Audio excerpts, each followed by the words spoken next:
La honte, l'opprobre et les limitations de toute nature sont souvent le moyen choisi par Dieu pour enrichir le corps de Christ tout entier. Telle est la grande vérité. Il en a toujours été ainsi. En matière de révélation, personne ne s'est jamais approché de la plénitude sans passer par un chemin de souffrance et de sacrifice.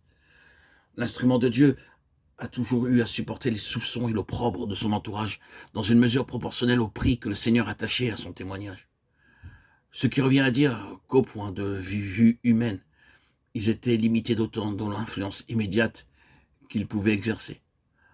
Le grand nombre se retire, se détache, beaucoup se tiennent à distance, dans l'incertitude et la perplexité redoutant de venir trop près d'une chose aussi suspecte. Mais comme Paul pouvait le dire, mes tribulations pour vous qui sont votre gloire, Éphésiens 3,13, moi Paul le prisonnier du Christ, pour vous païens, Éphésiens 3,1, l'enrichissement du peuple de Dieu est proportionnel aux limitations dans le Seigneur de son instrument.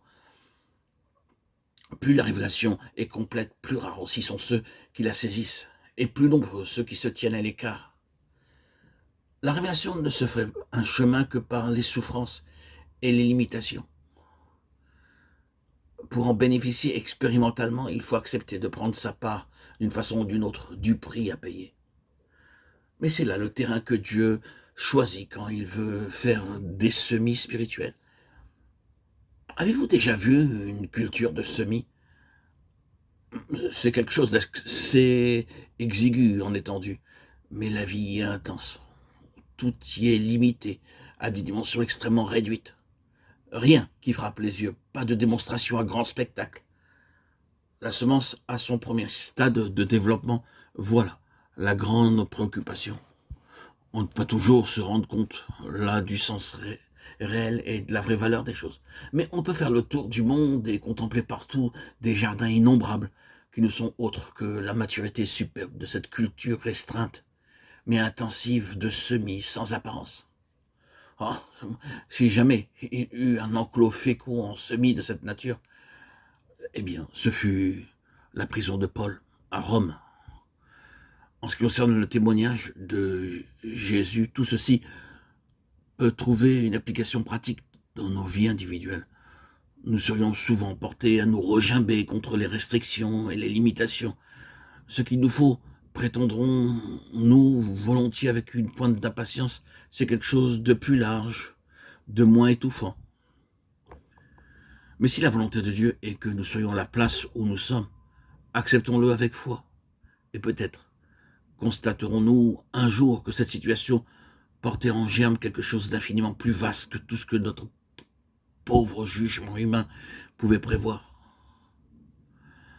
Pendant 1900 ans, le ministère de Paul n'a cessé de devenir de plus en plus précieux à son Seigneur. Je me demande s'il n'a jamais soupçonné que son emprisonnement aurait cette conséquence-là et que les épîtres dont ces chaînes furent l'occasion répandraient ainsi leur richesse dans le monde entier. Ce qui est vrai pour les individus est vrai aussi pour les unités collectives, pour les rassemblements locaux, pour tous ces groupements corporatifs qui représentent le peuple de Dieu dans sa dispersion.